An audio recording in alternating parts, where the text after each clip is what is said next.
need me, call me. No matter where you are, no matter how far. Don't worry, baby. Just call my name. I'll be there in a hurry. You don't have to worry. This baby girl Ain't no mountain high enough. Ain't no valley low enough. Ain't no river wide. Comment il va, mon Julien? Eh ben écoute, il va très bien. J'espère que ça va bien, mon gars. Salut, Mais mon écoute, ami. ça peut pas aller mieux. Tu vois, je t'ai fait une petite introduction. Il n'y a pas de montagne assez haute. Tu l'auras compris, parce que notre Bitcoin s'attaque à la montagne. Il vient de monter une colline et il lui reste la montagne à gravir. Eh ben écoute, hein. On est heureux. Bienvenue chez les Tontons Crypto. Vous avez toujours mon incroyable Julien qui va vous conter des choses folles sur les fondamentaux. Et vous se connaissez notre ami Alex, le roi de la technique, à ma droite. Julien, très vite, hein, on le mérite en plus. Ah, on le mérite. Allez, quelques petits pouces bleus. On demande à papa, grand-mère et les copains des abonnements, des petits Et les commentaires. abonnements, nous on est mieux Ouais. référencés, vous raterez rien et croyez-le ou pas, c'est quand même mérité. On a fait Ah, sans faute. on fait ce qu'on peut, mais en tout cas, on est plutôt régulier, quoi. Alors oui, la montagne, tu vois, elle est haute, elle nous attend, elle est devant nous. On est en pleine phase SOS, tu vois notre joli Bitcoin. Phase Ouais, E, la montagne, ça nous gagne, hein, de toute façon, hein. joli, mais tu es très en forme. Allez, très rapidement, si vous voulez nous rejoindre aussi sur le Club des Tontons, on se régale pour trader. C'est maintenant vraiment où il faut faire un maximum de blé, puisqu'il y a la partie explosive du bull run qui nous attend. Vous avez aussi le canal analyse, si vous voulez avoir des analyses plus régulières, le chat, si vous voulez partager. On a une communauté en or, ils sont hyper sympathiques. Je m'éclate avec ma communauté, avec vous. Merci très sincèrement.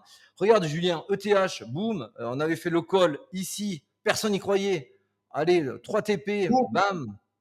Regarde, Feu à volonté, feu à volonté. Bitcoin, pareil, ici sur la mèche, on fait le call, bim, 3 TP. Voilà. Bon, Julien, Franco, Franco. il y a beaucoup de choses à voir. On attaque les Allez, news. allez, c'est parti.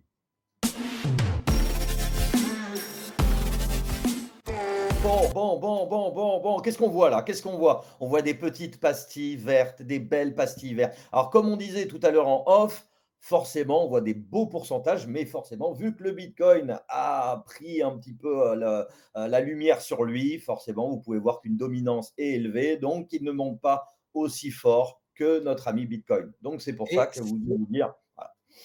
Et c'est un classique, mon cher Julien, hein. On sait toujours que dans ces phases de rallye ou de bull run, l'attention, comme tu as très bien dit, les liquidités sont vampirisées par Bitcoin. Donc, on a toujours Bitcoin qui envoie du lourd, les autres qui prennent les restes. Et une fois qu'il y aura eu assez de profit, donc on l'a estimé au-delà des 120 000, il y aura un déversement, un ruissellement des profits pris sur le Bitcoin pour venir grossir nos altcoins.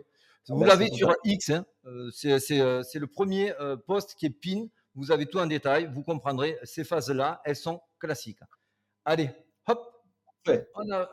Alors voilà, c'est vrai que sur les news, on s'en est parlé un petit peu en off. On va vraiment se faire un gros focus sur analyse week-off, Bitcoin, etc. Donc voilà, il n'y a pas grand-chose. Bon, ben, il y a des petites choses, comme tu disais, hein, XRP qui souhaite peut-être acheter Circle. Il y a différentes news, des bonnes, des moins bonnes. Enfin, je veux dire, c'est un peu secondaire. Voilà, c'est ce qu'on se C'est disait. secondaire parce qu'on est dans une phase où tout le monde a compris où on allait. Et maintenant qu'il y ait une bonne nouvelle ou une mauvaise nouvelle, ça ne va plus arrêter le cycle. Ça ne pourra que faire un épiphénomène sur le cours du Bitcoin. Mais ça n'inversera absolument pas la tendance. Vous connaissez mon point de vue là-dessus. La seule news que j'ai voulu relever, mon cher Julien, c'est JP Morgan. JP Morgan, c'est un acteur bancaire important.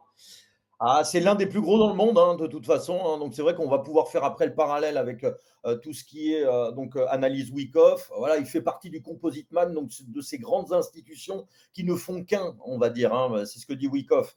Composite Man égale tous les plus gros en un, et c'est eux qui définissent la tendance. Voilà.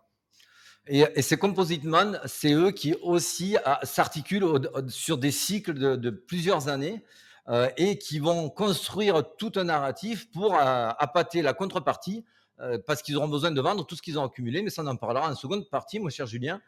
Donc pourquoi je te parlais de JP Morgan? Parce que ça y est, ils ont mis en place leur système pour vendre à leurs clients des crypto-monnaies Donc là, on déroule le tapis rouge pour que le touriste, quand il arrive, il ait vraiment rien à faire. Il met les pieds sous la table, mamie sert la soupe et il pourra Bitcoin tranquille. Donc, tant que tout cela n'était pas en place, ils étaient obligés de continuer leur accumulation à discrétion et se préparer pour la phase d'expansion pour pouvoir revendre tout ce qu'ils ont accumulé. Et il y en a, vous le savez, ils ont accumulé énormément de Bitcoin. Aujourd'hui, le cours, il est à la hauteur qu'il est, pas grâce à moi, pas grâce au retail, ni toi, Julien, je suis désolé, mais c'est Ah surtout oui. les institutionnels. Donc, ils ont Exactement. accumulé. Et n'oubliez pas qu'en plus, ce qui est marrant, c'est que voilà un JP Morgan qui a retourné sa veste, qui au tout début, oh non, non, non, Bitcoin, tous ces trucs-là, ça ne m'intéresse pas. Vous voyez comment on peut manipuler les news et manipuler les esprits Comme aussi. BlackRock, il y a 3 ans, ne voulait pas entendre parler Voilà. de Donc Bitcoin, hein. voilà, toujours avoir l'esprit de faire attention, d'être mesuré.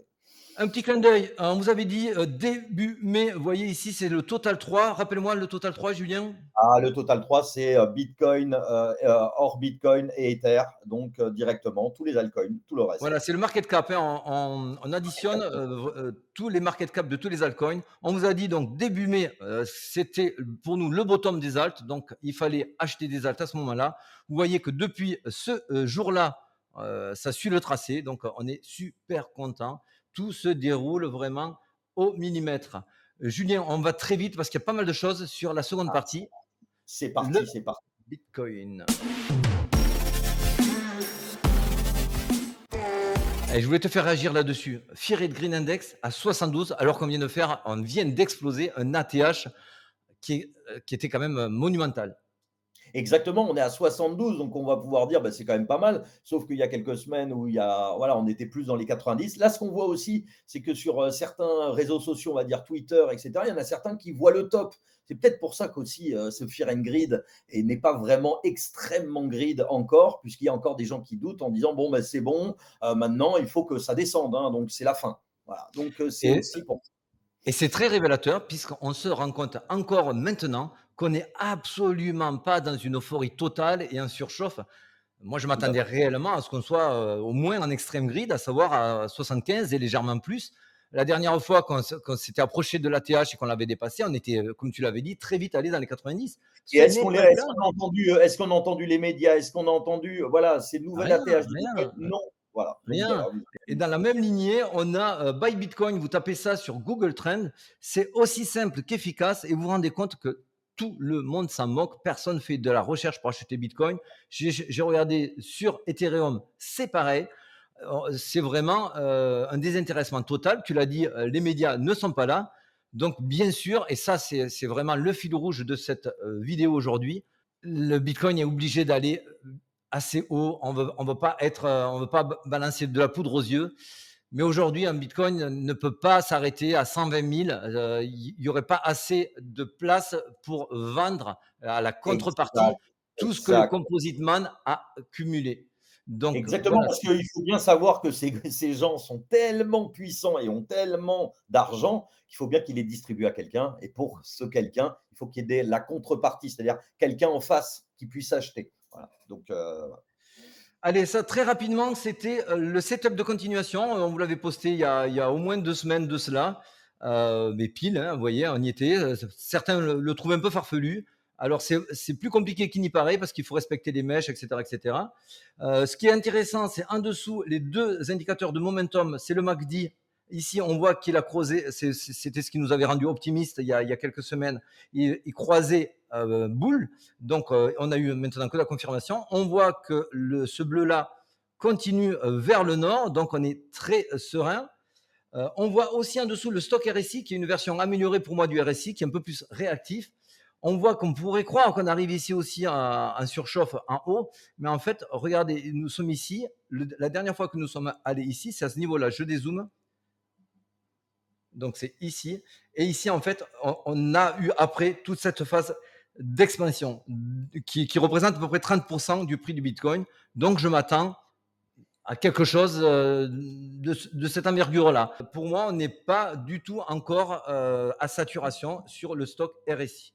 Allez, on enchaîne, mon Julien. Je ne veux pas que tu t'endormes derrière le micro. oh non, oh non, oh non. Ah, nous arrivons au fameux escalier. Alors ça, bon, L- c'est Ça, Le ça fameux peut tout changer. escalier, que c'était il y a plus de 3 semaines, on vous en avait parlé. Pour nous, c'était, très clair qu'il y avait un départ en escalier. Ce départ en escalier est un signe évident d'un départ de rallye, voire de bull run. Pourquoi rallye ou bull run? Parce qu'en fait, quand on fait un départ en escalier, beaucoup de personnes comprennent qu'il y a vraiment un renversement de tendance, que ça repart au nord et ils se disent: «Bon, OK, on a compris, on va juste attendre un retracement, pour pas acheter, plein pot» et l'escalier, c'est pas le but de rechercher. Lui, c'est l'inverse. Lui, il va vous offrir zéro opportunité, zéro retracement et il va vous obliger à courir après le cours, à essayer de prendre le train en route.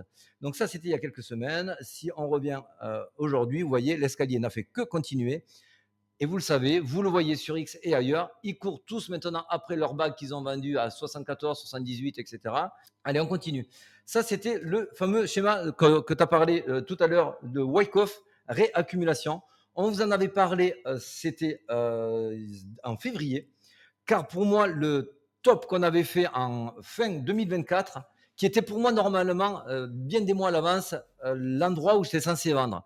Sauf, puisque vous pouvez regarder sur les anciennes vidéos, je m'en dément pas de cela, sauf qu'au moment voulu, les datas ne me satisfaisaient pas, que ce soit sur le on-chain, que ce soit au niveau technique.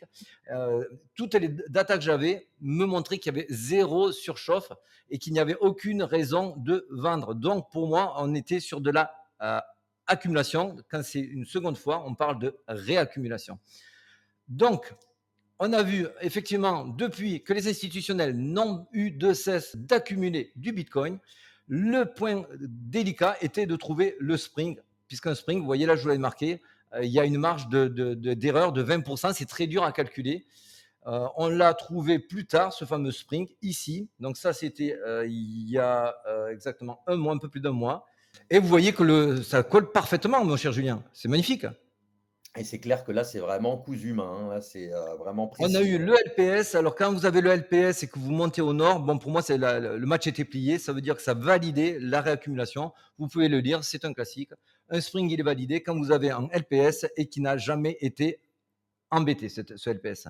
Donc, on est parti en SOS. Le but maintenant de savoir, le LPS et le SOS sont en phase D. Ça, c'est les livres qui vous l'apprennent. Donc, le Voilà, but le de savoir. fameux, sign of strength, le signe de force. Exactement, mon cher Julien. Et là, le but va être de savoir si on est en train de partir en phase E. Donc, la phase E, c'est direct to the moon chez mamie. Ou si on va avoir, comme je l'ai marqué ici, un dernier mini retracement. Mais comme je vais vous le lire ici, l'objectif de toute cette structure, donc là on parle de SOS et LPS qui font partie de la phase D dans laquelle nous sommes. L'objectif de toute cette structure était de semer le trouble et la confusion afin que les grands acteurs puissent s'approvisionner auprès des petits acteurs. Vous l'avez compris, c'est ce qu'on vous explique et qu'on vous bassine depuis des semaines, voire des mois. Ce qui est intéressant ici, c'est la phase E qui nous explique que c'est pleinement maîtrisé, la marge est évidente pour tous. Donc, c'est à ce moment-là qu'on fait des sous. Donc, on va attendre cette phase E avec impatience. Et cette phase E-là, je vous l'ai traduit ici. Et je vous lis la partie la plus importante. La demande domine, entraînant une nette tendance haussière avec des sommets et des creux plus élevés. Participation des particuliers, le public rejoint le marché haussier, renforçant la tendance. Et Et donc ça aujourd'hui, ils amènent la contrepartie et cetera. Donc voilà, ça permet de faire pousser les prix, beaucoup plus, de manière plus violente. c'est la fameuse contrepartie. Maintenant, le but est de savoir si on part directement en phase E ou si on fait une dernière petite bisque là avant de remonter, un petit low kick. Mais vous l'avez compris, les creux sont de moins en moins sauvages, l'amplitude est de moins en moins violente. Donc, soyez rassurés. N'oubliez pas, s'il y a du dip, n'attendez pas des retracements à chercher des liquidités là où elles n'iront jamais. Vous l'avez compris que les heatmaps ne fonctionnent plus maintenant. Je vous le dis depuis des semaines que quand on part sur ces phases-là, le but du marché n'est surtout pas de faire marche en arrière et de dire allez, qui c'est qu'on avait oublié là, qui n'avait pas cru qu'on partait en bull run. Allez, on revient vous chercher. Allez, on revient vous chercher. Vas-y, ouvre derrière, on fait monter tout le monde. Non, non, là, ils vont tracer. Merci, au revoir. Et ils vont vous faire courir après le train. C'est le but de la phase D et surtout de la phase E. Allez, on continue. Ça nous amène à où c'est qu'on se situe. Donc là, vous l'avez compris, le 74 000, c'était il y a quelques semaines. On en est sorti. C'était le fameux piège baissier. On rentre dans notre bulle spéculative Et c'est cette belle montagne qui nous attend, d'où l'introduction avec la chanson Il n'y a pas de montagne assez haute. Bon, en tout cas, on a le temps avant qu'on vous parle de la phase cupidité illusion. Là, on attend l'arrivée des médias, on attend l'enthousiasme et on attend les touristes qui vont venir nous faire booster, pumper encore plus le Bitcoin. En tout cas, aujourd'hui, tout est au vert. Si on regarde les liquidités, ça c'est le stablecoin Tether, on voit que ça ne cesse de rentrer tous les jours. Donc, les liquidités affluent. Est-ce que pour autant, il y a du stock? Toujours pas. Ils font. Donc, croyez-moi, les gens qui vont débarquer, les touristes qui vont débarquer, ils vont acheter sur du Coinbase, sur du Binance, sur tous ces exchanges-là. Ils vont leur dire non, les gars, repassez, il n'y a pas de stock. Donc, ou alors, on vous le vend cher. C'est exactement ce qui va se passer. C'est le choc de l'offre et de la demande. Vous commencez maintenant à réaliser de quoi on parle, pourquoi c'est important, ce choc-là. On continue aussi très très vite. Tu as vu, je vous fais gagner du temps à tout le monde. Le MBRV Score, pour vulgariser au maximum, lui, il vous dit est-ce que le Bitcoin est surévalué ou sous-évalué. On schématise au mieux. Plus vous êtes proche de la zone rouge, plus le Bitcoin est surévalué. Et le vert, mon cher Julien, inversement, sous-évalué. Donc forcément, on est quand même un peu plus proche pour le moment, on va dire, de vision globale du vert que du rouge, comme vous pouvez le constater. autre point important, alors ça c'est un petit peu plus barbare, mais je vais essayer de vous l'expliquer au mieux. Là, on va se focaliser sur le vert. Le vert, c'est les fundings. Grosso modo, plus c'est vert, plus il y a des personnes qui font des contrats à levier en longue. Plus c'est rouge, plus c'est du short. Et là, on a vu qu'à un moment donné, il y a eu une énorme euphorie, il y a eu une grosse excitation et le Bitcoin a commencé à faire un petit peu des yo-yo pour refroidir tout le monde. Maintenant, il hésite pour faire refroidir la soupe. Et c'est quand même dingue parce qu'on est sur des hauteurs de 110 000 et plus et on a des fundings à 0,01, à savoir quelque chose de somme toute assez classique. C'est génial, on n'est absolument pas en surchauffe. Sachant que quand on est vraiment en haut du bull run, je peux vous le montrer, hein, il y a eu des phases, on dépassait les 0,20, les 0,30 et les 0,40. Donc on n'est vraiment pas en surchauffe. Je voulais faire un petit point par rapport à ça. En fait, pourquoi Alex est souvent dans le mille? Parce qu'il recoupe plusieurs informations, on va dire techniques. Et quand vous avez des validations de tous les côtés, des funding bas, etc., le MACD, etc., tout ça fait que vous avez quand même beaucoup moins de chances de vous tromper, ce qui ne veut pas dire qu'on ne peut pas se tromper, mais voilà, c'était juste pour dire, recouper beaucoup d'informations techniques, du on-chain, etc., ça forcément. C'est Donc, gentil, bravo. c'est gentil, c'est un petit peu ce que j'essaye de communiquer à tout le monde. Faites-vous un maximum de faisceaux d'indices, des indices dans lesquels vous êtes confortable. Et ne multipliez pas 14 pages d'écran parce que vous allez vous perdre. Mais il ne faut pas rester que sur de l'ICT-SMC. Certains comprennent de quoi je parle et ils ont mal en ce moment. Il faut regarder d'autres indicateurs. Allez, on va faire vite fait du court terme. Là, vous voyez, j'ai zoomé, on est sur le SOS. Le SOS, vous l'avez ici, vous voyez, c'est cette phase-là que je vous ai zoomé.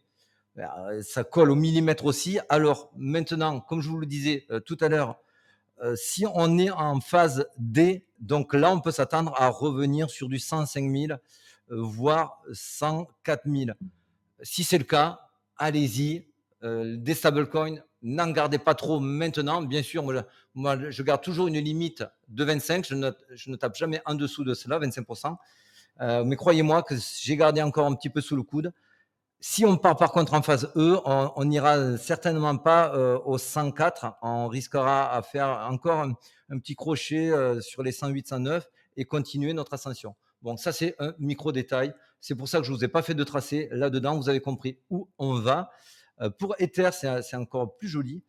Ether, vous voyez, on a un descending broadening wedge. Donc ça, c'est une pattern, une figure qui est bullish. On l'a cassé, testé, on est revenu middle de la pattern.